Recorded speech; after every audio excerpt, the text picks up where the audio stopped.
Hello friends. So to start with the another topic that is SGS page. In previous lectures what we have discussed about your like DNA molecules or your RNA molecules. Now we'll go with the protein because that is the ultimate expression of your any genetic component. So how to identify your targets or how to identify your proteins or check the expression level of your proteins, we used to run SDS page, sodium dodecyl sulfate polyacrylamide gel electrophoresis, in which we know that the gel is made by acrylamide and bisacrylamide composition. So in SDS page, that is whenever you have to identify your proteins or whenever you want to know the molecular weight or whenever you are working with your novel proteins, in those cases SDS page is an important technique. So let us discuss this technique, the basic concept about the SDS page. So to start with the SDS page,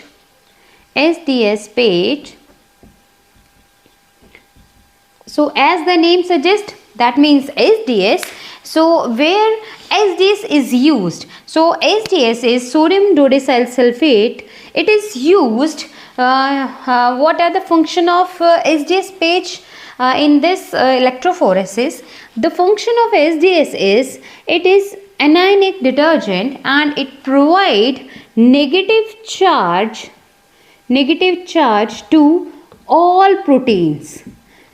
Suppose अभी हम एक example लेते हैं, जैसे हमने serum sample के साथ काम करना है या हम सेलुलर कंपोनेंट के साथ काम कर रहे हैं, तो हमारे पास क्या बनता है, सेलुलर लाइजेट बनता है.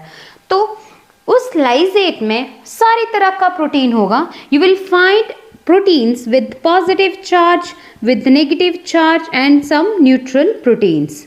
So in SDS page, this SDS it gives negative charge to all protein.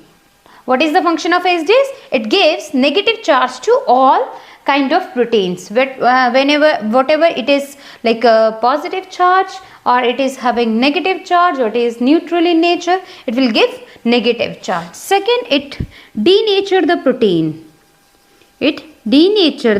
protein. So two important function of SDS is, one, it gives negative charge to the protein, and other one is it denature the protein so that they will come or you can visualize this protein as in the form of gel. So if we go with the SDS page, you can see in SDS page there are two components. One is your part where you will find the bands, and the other component is where you have just wells where you have loaded your proteins. So this lower part is known as your resolving gel. The upper part is known as your stacking gel. So this is total SDS page, in which you can see the gel in two parts. One is stacking gel, other one is your resolving gel. So अब हम क्या करेंगे, एक एक component देखते जाएंगे और with respect to this image. तो हम स्टार्ट करते हैं SDS page, components of SDS page. Because in multiple choice question sometime ये जो कंपोनेंट है इनके बेस पे हमारे पास क्वेश्चंस आ जाते हैं. So we should know the basic concept. The first important component is acrylamide, जिसका जेल बनेगा. Acrylamide and बिसएक्रिलामाइड.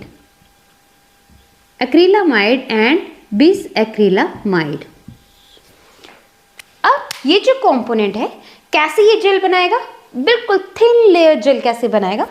जो एक्रिलामाइड है वो पॉलीमराइज होगा and it will form polymers, और ये जो बिसएक्रिलामाइड है ये क्या करेगा, क्रॉस लिंकिंग में हेल्प करेगा. किस में हेल्प करेगा? क्रॉस लिंकिंग में। क्रॉस लिंकिंग में हेल्प करने से क्या होगा, जब ये दोनों आपस में क्रॉस लिंक करेंगे तो क्या बनेगा? पोर्स डेवलप होंगे। क्या बनेंगे? पोर्स बनेंगे। ये जो पोर्स हैं यही प्रोटीन मॉलिक्यूल को उसके on the basis of size में हेल्प करेंगे सेपरेट करने में, राइट? इसमें सारी प्रोटीन्स क्या है? नेगेटिव चार्ज है और they are resolved on the basis of their size. So इसमें चार्ज का कोई भी उसका यूज नहीं है, बस on the basis of their size, because all the proteins are negative in charge. So charge का कोई इशू नहीं है, so they will move from negative to positive poles. तो आपका ये जो पोर्स है इट विल डिसाइड कि आपका जेल जो है किस तरह का बनेगा, प्रोटीन का बैंड कैसे आएगा। अब हम अगर ये प्रोटीन का साइज क्या होगा? स्मॉल होगा, तो क्या होगा? जब आपकी इन दोनों की परसेंटेज इंक्रीज करेंगे तो पोर साइज क्या हो जाएगा? स्मॉल हो जाएगा। उसकी वजह से you can visualise proteins with small molecular weight like may be around less than 20 kDa। तो जब भी आपकी प्रोटीन, टारगेट प्रोटीन और इंटरेस्ट जिस भी प्रोटीन पे आप काम कर रहे हैं और एक्सपेरिमेंट डिजाइन कर रहे हैं, वहां पे अगर आपका प्रोटीन लेस देन 20 kDa है तो आपका जो you have to use higher concentration of your acrylamide bisacrylamide. Now we should know what is the percentage. तो acrylamide is 29.2% and bisacrylamide is 0.8%। ठीक है, तो आप कैसे बनाएंगे? 29.2 ग्राम एक्रिलामाइड वे करेंगे प्लस 0.8 ग्राम्स आप बिसएक्रिलामाइड वे करेंगे और दोनों को कितने में मिक्स करेंगे? 100 ml में। Now you have to filter it. So ये जो आपका एक्रिला एंड बिसएक्रिलामाइड का जो सॉल्यूशन बनेगा it is light sensitive, so you have to store in amber colour bottle and at 4 degree for longer life। Shelf life जो है अगर आप इसको बाहर स्टोर करेंगे so it will degrade with the time. So आपको इसकी मेंटेन करनी है so that it can polymerise, it can cross link, it can form mesh like network or gel so that the activity of these two component we can maintain, so by keeping or placing this mixture or solution at 4 degree। ये अब आपका acrylamide और बिसएक्रिलामाइड का total solution percentage क्या बनेगा? 30%। क्या बनेगा? 30%। अब इस 30% में based on your size of your protein molecule हमें इसकी परसेंटेज हमें क्या करनी है? यूज करनी है। Suppose if you want to segregate less than 20 kDa और 15 kDa तो आपको कितना परसेंट यूज करना पड़ेगा? 15%। If you want to go with 30 to 40 kDa तो आपको कितना परसेंटेज यूज करना पड़ेगा? आपका 12%। If you want to go with like 50 to 80 or kDa then you have to use 10% like that। and if your proteins are very large in size like around 80 or 90 kDa then you have to use 8% or maybe less than that। but working with 8% is very difficult। क्यों difficult हो जाएगा? Because इसमें क्या होगा, आपका jail जो बनेगा बहुत ही स्लाइमी और बहुत ही थिन बनेगा, उसकी वजह से क्या होगा? It is difficult to handle.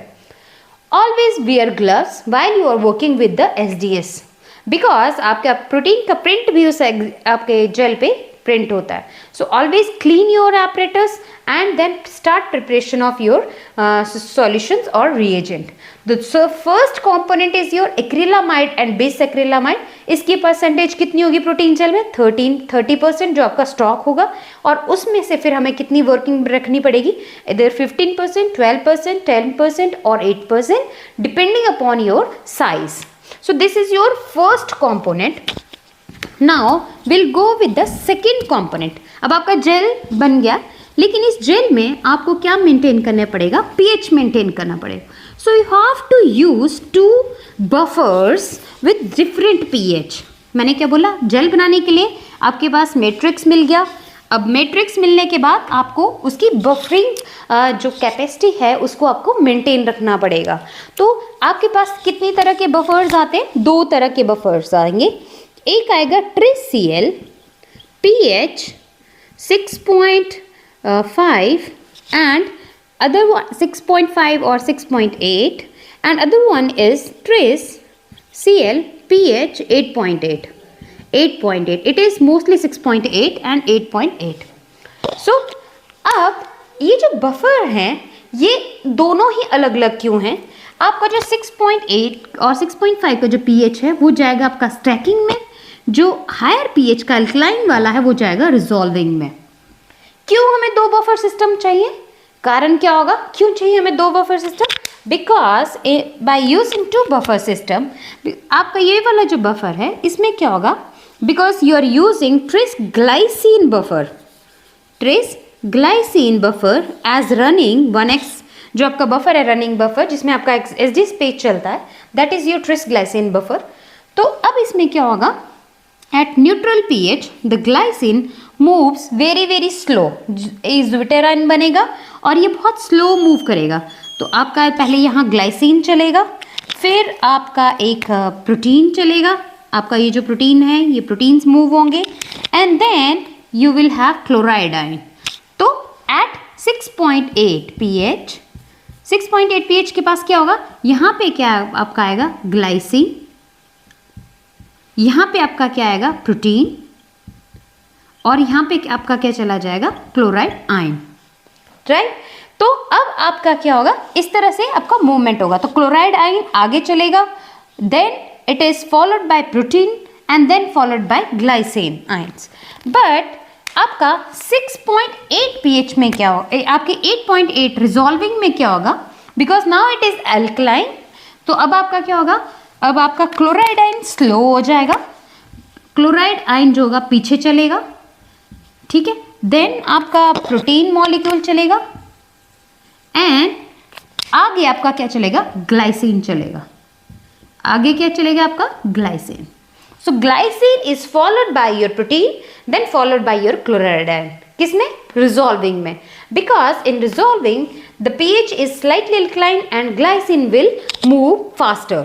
So these are the two pH buffers are used to maintain the pH or buffer as a buffer in SDS page.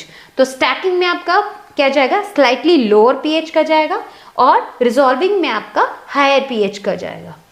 अब हम बोलेंगे what is the need of stacking gel and resolving gel? हमें stacking की और resolving gel की ज़रूरत ही क्यों है? Because the stacking gel, it is the percentage of stacking gel is 3 to 5%. कितना परसेंट है, 3 to 5%, but resolving is 8 to 15%, ठीक है। ये हायर परसेंटेज का है, ये बहुत लोअर है। The pore size are bigger in your stacking gel. उसका क्या बेनिफिट रहेगा, इन स्टैकिंग जेल हमारा पर्पस क्या है, 1, we want to concentrate our protein, all the proteins. Suppose you have loaded your cellular lysate here, so you want to have all the protein as a band.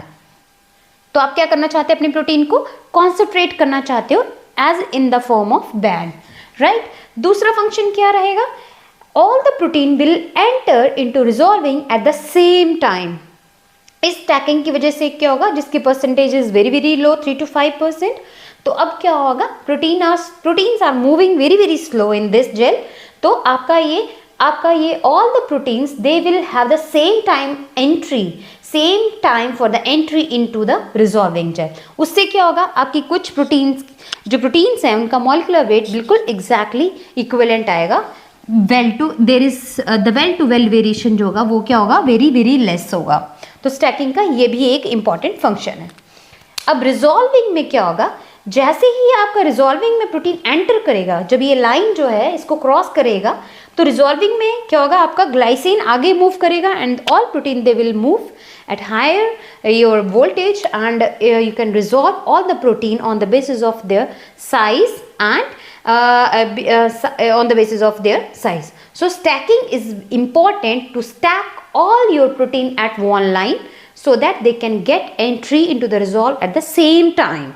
Second, we want to concentrate all the protein in the in the form of band. तो जब आप jail चलाएंगे तो ये आप lower आपके current पे चलेगा, ये आपके हायर करंट पे चलेगा। तो जैसे आप इसका करंट लो रखोगे, all the protein will move slowly and they will you can see all the protein as single band. Multiple proteins are you can visualise as a single band, but जैसे वो resolving में enter होंगे you can distinguish all the proteins. So this is your second component, buffer system हो गया। Now the third important component is your SDS, कि आपका जो SDS है वो कितना जाएगा। So I told you that SDS which is having two function, एक क्या क्या फंक्शन है इनके, one it will give negative charge to all protein, it will give negative charge to all protein। second it denature your protein, और ये protein को क्या करेगा, आपके डीनेचर करेगा।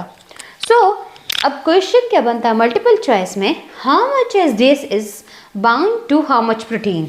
So the answer is 1.4 gram of SDS will bind to 1 gram of your protein।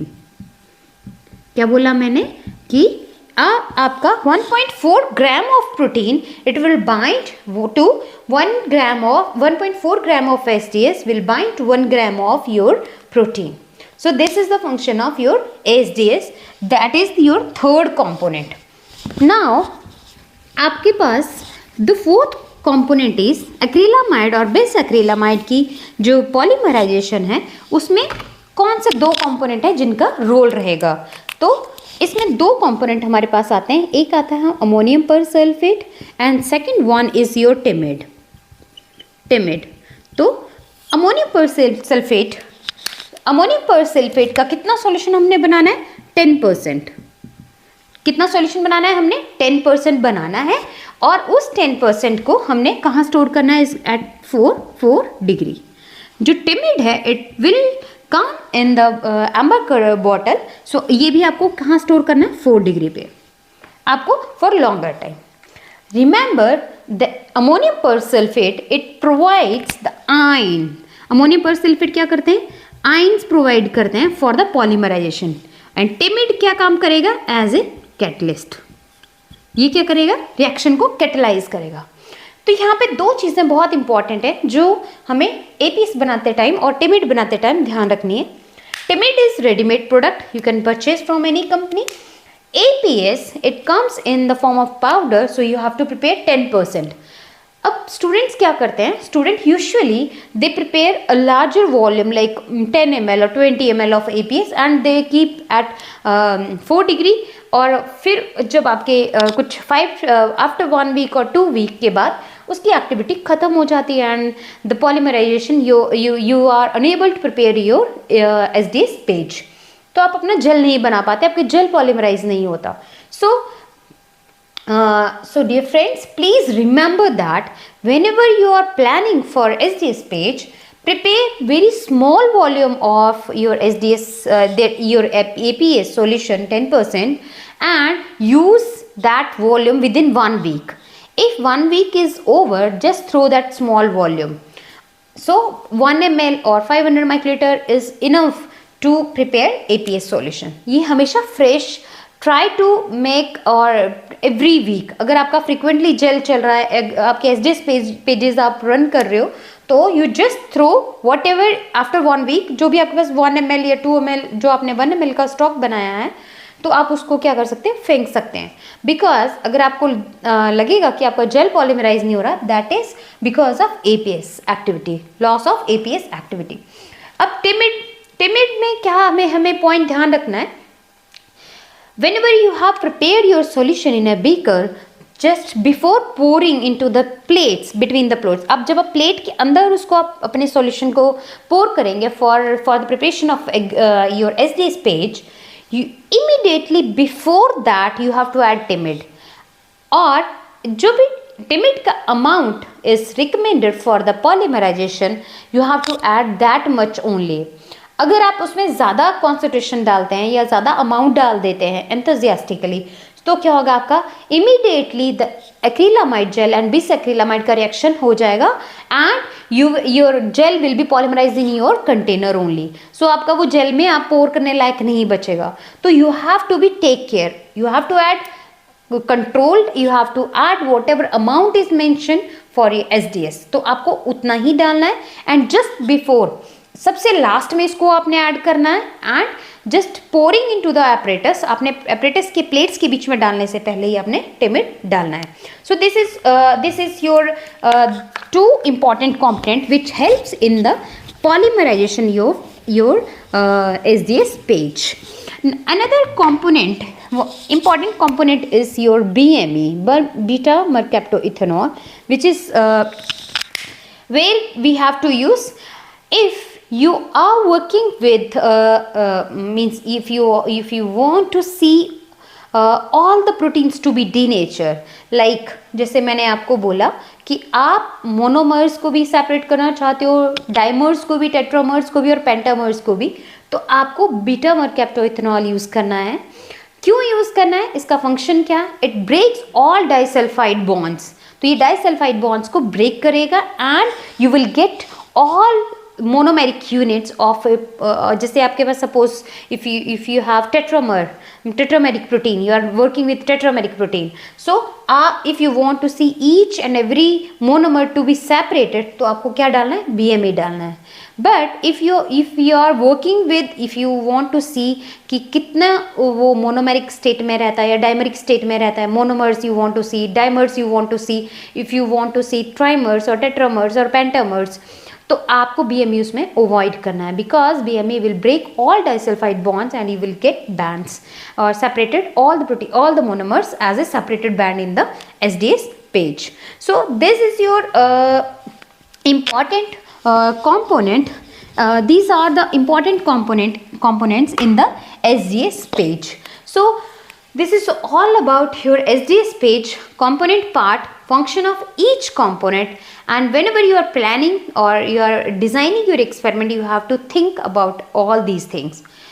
So thank you with this, and in next lecture we'll go quickly with the sample preparation, how to prepare your sample for your SDS page, how much you have to load and how much concentration you can see on the gel.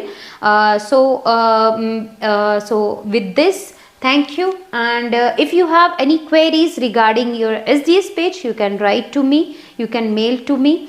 I will try to answer all the questions. Thank you.